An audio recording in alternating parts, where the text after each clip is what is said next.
सिलसिले ज़ीमिया के पहले हमने क्लास की थी सिलसिले ज़ीमिया के अग़राज़ व मक़ासिद पर, और उसके बाद फिर क़वाइद व ज़वाबित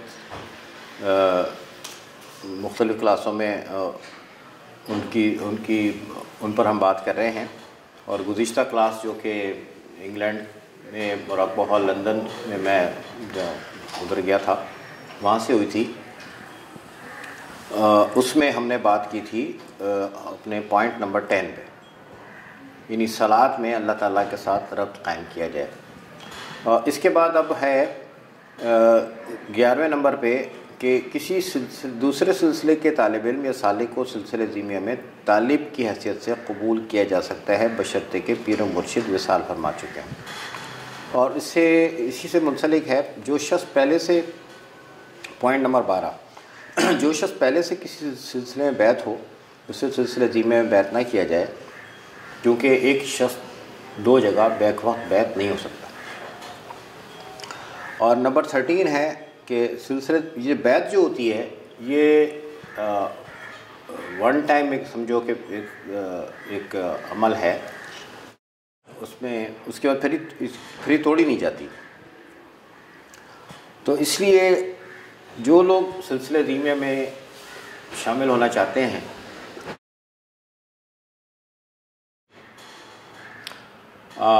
उन्हें अच्छी तरह सोच समझ लेना चाहिए और बैत करने में कभी भी जल्दबाजी नहीं करनी चाहिए, क्योंकि बैत जो है ना एक तरह का उम्र भर का एक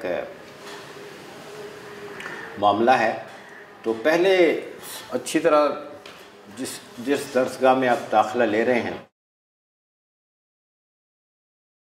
तो उसके बारे में पहले अच्छी तरह समझ लें, अच्छी तरह गौर कर लें कि मुझे यहाँ इनके साथ शामिल होना चाहिए नहीं होना चाहिए। कोई जल्दबाजी ना करें, क्योंकि बैत फिर तोड़ी नहीं जाती।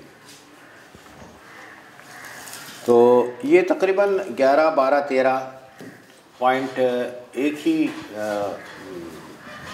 नुक्ते के गिर्द घूमते हैं कि जो साहब किसी सिलसिले में हैं वो हमारे सिलसिले में आना चाहें, सिलसिले ज़ीमिया में, और अपनी तरबियत के लिए, तालीम के लिए, और उनके पीर व मुर्शिद जिनसे उन्होंने बैत की थी वो विसाल फरमा चुके हों, तो बैत करने में कभी जल्दी ना की जाए। और जो लोग बैत होना चाहते हैं वो उस सिलसिले के बारे में जिसमें बैत होना चाह रहे हैं और उन बुज़ुर्ग के बारे में जिनके हाथ पे वो बैत होना चाह रहे हैं पहले अच्छी तरह गौर कर लें, जायज़ा ले लें और फिर बैत हो। और एक शख्स दो जगह बैत नहीं हो सकता, ये भी एक बात है कि बहुत सारे लोग कहते हैं मैं इस सिलसिले में भी हूँ, मैं उस सिलसिले में भी हूँ, मैं कई सलासिल में हूँ। किसी सिलसिले से फैज़, दूसरे सिलसिले के बुज़ुर्गों से फैज़ मिल सकता है, ये ठीक है, लेकिन दो जगह बैत नहीं होती। ये ऐसे ही है जैसे आप एक यूनिवर्सिटी में दाखिला लेते हैं, तो जब तक आप उस यूनिवर्सिटी में हैं आप उसी कोर्स के लिए दूसरी यूनिवर्सिटी में दाखिला नहीं ले सकते। यानी ये इस मिसाल से मैं ये बताना चाह रहा हूँ कि ये ऐसी बात नहीं है कि ये सिर्फ रूहानी सलासिल में ही होता है। दुनियादारी के जो इदारे हैं उधर भी ऐसे ही होता है। एक बच्चा स्कूल में आप दाखिल कराते हैं कि उसने मैट्रिक करना है या ओ लेवल करना है, तो उस साल में उस बच्चे को दूसरे स्कूल में दाखिल नहीं कराते उसी कोर्स के लिए। और अगर आप ये कहोगे जी इसने मैट्रिक कॉमर्स में किया है जैसे पाकिस्तान में होता है, और दूसरी जगह से इसने मैट्रिक आर्ट्स में किया है दूसरे स्कूल से, और दोनों ने एक ही बोर्ड का एक ही साल में इम्तिहान दिया है, तो वो जो इम्तिहान है वो एक्सेप्टेबल नहीं होता। एक वक्त में एक ही कोर्स किया जाता है, एक ही यूनिवर्सिटी से किया जाता है। आप कहो जी मैंने यूनिवर्सिटी से मैंने बीएससी किया है, लेकिन प्राइवेट मैंने उसी साल मैंने बीए भी कर लिया है, तो ये कहीं पे भी एक्सेप्टेबल नहीं होता। इसी तरह बाज़ इदारे होते हैं जहाँ पे आप काम कर रहे होते हैं उन इदारों के साथ आप दूसरी जगह जॉब नहीं कर सकते। बहुत सारी सर्विसेज ऐसी हैं जिधर आप काम करते हैं तो आप जी मैं इस इदारे में भी काम करता हूँ और मैं उस इदारे में भी काम करता हूँ, नो, वो अलाउ नहीं है, आपको उसी इदारे में काम करना है। तो ये बात आप समझ लें कि ये ऐसा नहीं है कि ये सिर्फ सलासिल में ही है या रूहानी तालीमात में ही है, ये पैटर्न, ये तरीक़ाकार दुनियादारी में भी है। बहुत सारे लोग इतराज़ करते हैं तसव्वुफ़ के बाज़ ज़ाब्तों पर या बाज़ हिदायत पर, और वो कहते हैं कि भाई ये क्यों है। तो ज़रा सा जायज़ा लें। मिसाल के तौर पे ये कहा जाता है कि भाई आपको जो हिदायत दी जाए आपने उस पर अमल करना है, बिला चुनो चरा अमल करना है। तो आप अपने दफ्तर में जो काम करते हैं, अब जिस ऑफिस में आप काम करते हैं, किसी इदारे में, कोई बड़ा इदारा है कोई छोटा इदारा है, जितना बड़ा और जितना ऑर्गेनाइज इदारा है वहाँ उतना ही ज़्यादा तामील की पाबंदियाँ हैं। नो तामील, कोई सब कहते हैं नहीं जी मैं तो इस बात को नहीं मानता, तो फिर आप रिज़ाइन कर दीजिए या आप नौकरी से बर्खास्त हो जाइए। हम दुनिया के दफ्तरों में भी यही देखते हैं, दुनिया के इदारों में भी यही देखते हैं कि आपको अपने इदारे की पॉलिसी पर चलना होता है और अपनी जो कमांड होती है उसकी कमांड को फॉलो करना होता है, उसको ओबे करना होता है। अगर उससे ओबे ना करें तो उसके कॉन्सिक्वेंसेस हैं। कहीं कॉन्सिक्वेंसेस ये हैं कि भाई मुलाजमत ख़त्म हो गई, कहीं कॉन्सिक्वेंसेस ये हैं कि आपको सज़ा दी जाती है हुक्म ना मानने की। जितना ऑर्गेनाइज इदारा वहाँ पे उतनी ज़्यादा सख्तियाँ। बाज़ जगह जो इदारे हैं, बाज़ जगह तो कैद की सज़ा भी मिलती है अदम तामील पर। तो ये कहना कि जी ये एक सिलसिले में ये ऐसा क्यों किया जा रहा है, अरे भाई दुनियादारी में भी ऐसे ही होता है। उधर भी आप एक रूल्स एंड रेगुलेशन हैं, लिमिटेशंस हैं और उन पर अमल करना होता है। एक वक्त में आप 2 इम्तिहान नहीं दे सकते, एक वक्त में आप 2 इदारों में काम नहीं कर सकते। सिलसिले में भी यही है कि आप एक वक्त में दो सलासिल में बैत नहीं हो सकते और बाद में आप किसी दूसरे सिलसिले में बतौर तालिब शामिल हो सकते हैं, और बैत जो है वो तोड़ी नहीं जा सकती। तो इस पर भी बहुत सारे लोग कहते हैं जी क्यों नहीं तोड़ी जा सकती। अरे भाई दुनिया में भी ऐसे होता है। बहुत सारे इदारे हैं जो आप ज्वाइन करते हैं,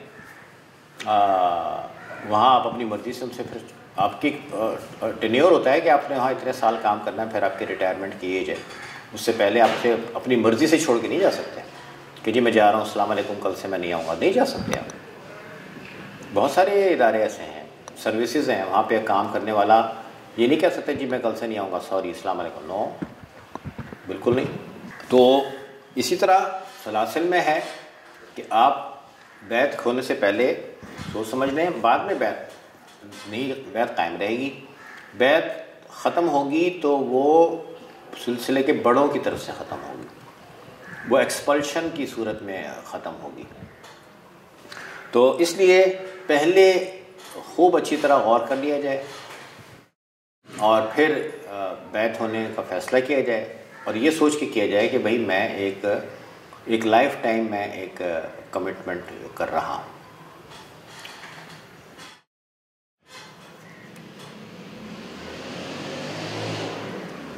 सिलसिले ज़ीमिया के जो ज़िम्मेदारान हैं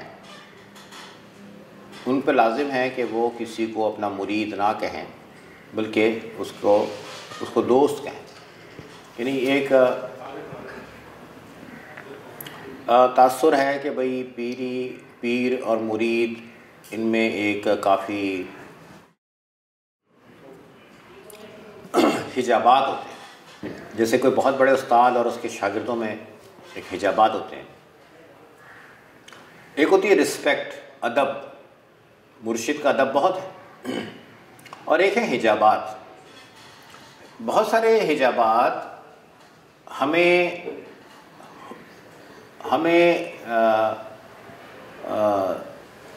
सीखने से और तालीम हासिल करने से सीखने में और तालीम हासिल करने में हायल हो जाते हैं। तो कलंदर बाबा औलिया की ये ख्वाहिश थी कि उनके जो उनसे जो बैच मर्द व ख़वातीन हैं वो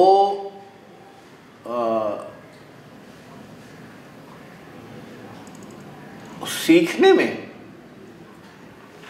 उनसे सीखने में और समझने में उस रिस्पेक्ट को रुकावट ना समझें, जो एक उस्ताद की रिस्पेक्ट होती है उसे रुकावट ना समझें। तो बाबा साहब ने ये फरमाया, कलंदर बाबा औलिया ने, कि भाई देखो, मुरीद से एक कोई थोड़ा सा क्लास सिस्टम सा समझ में आता है कि ये पीर साहब हैं, ये मुरीद हैं तो उससे कोई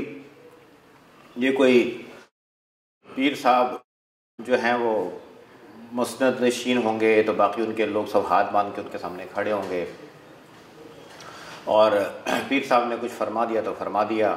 आप मतलब ये कि एक जो लर्निंग वाला प्रोसेस है, अच्छी तरह लर्निंग वाला प्रोसेस जो है वो इस तरह के जो प्रोटोकॉल्स होते हैं उनमें इस तरह के जो प्रोटोकॉल्स हैं उस लर्निंग के प्रोसेस में रुकावट बनते हैं। तो इसके पेश नज़र बाबा साहब ने ये पसंद फरमाया कि किसी किस्म की हाकिमियत का एहसास ना हो। उस्ताद को, जैसे अब हम अपने कल्चर में देखते हैं, अपने माशरे में उस्ताद और शागिर्द में हाकिम और महकूमियत का एहसास ना हो, बल्कि वो सब एक दूसरे को अपना दोस्त समझें। और इसका मकसद ये है कि एक शागिर्द की भी एक बहुत ज़्यादा रिस्पेक्ट का एहसास हो सब लोगों को। शागिर्द होना भी एक बहुत रिस्पेक्टफुल एक काम है, और उन्हें लर्निंग में किसी किस्म की कोई हिजाब, कोई रुकावट वो फील ना करें। इसी से लिंक है हम नंबर 15 के सिलसिले में कोई साहिब में मजलिस में गद्दी नशीन होकर ना बैठें, बल्कि उनकी नशिस्त बर्खास्त आवाम की तरह होनी चाहिए।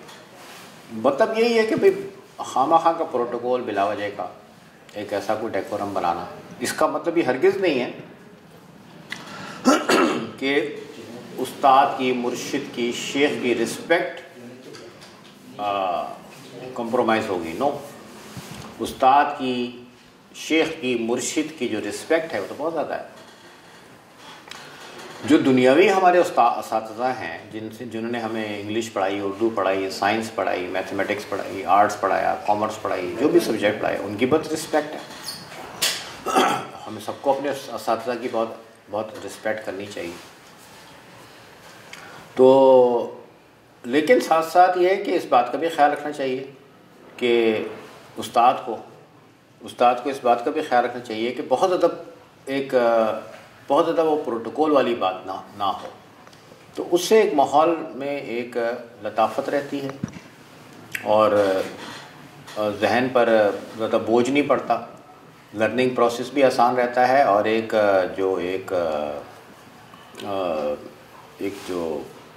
जो मजलिस है, मजलिस का जो मजमूई माहौल है, उसमें भी एक जहन में एक लताफत का एहसास रहता है। तो ये बाबा साहब कलंदर बाबा औलिया के जहन में कभी ऐसी कोई प्रोटोकॉल वाली बात नहीं रही, ना उन्होंने कोई अपना ऐसा प्रोटोकॉल रखा कभी, और यही उन्होंने हिदायत की सिलसिले के सब लोगों को। और उन्हीं हिदायत की रोशनी में अब्बा जी ने, हमारे बाबा साहब ख्वाजा शमसुद्दीन नज़ीमी साहब ने ये क़वाइद ज़ाबित के नुकात तहरीर किए। तो आप सबका बहुत बहुत शुक्रिया। इंशाअल्लाह ताला उर्स के बाद 27 जनवरी को बाबा साहब के उर्स के बाद और रमज़ान से पहले इंशाअल्लाह ये अगली क्लास होगी, और उसमें फिर हम मज़ीद नुकात पे बात करेंगे इंशाअल्लाह ताला। उस वक्त के लिए ये वाला जो सेक्शन है इससे इजाज़त। आप सबका बहुत बहुत शुक्रिया। अस्सलाम वालेकुम।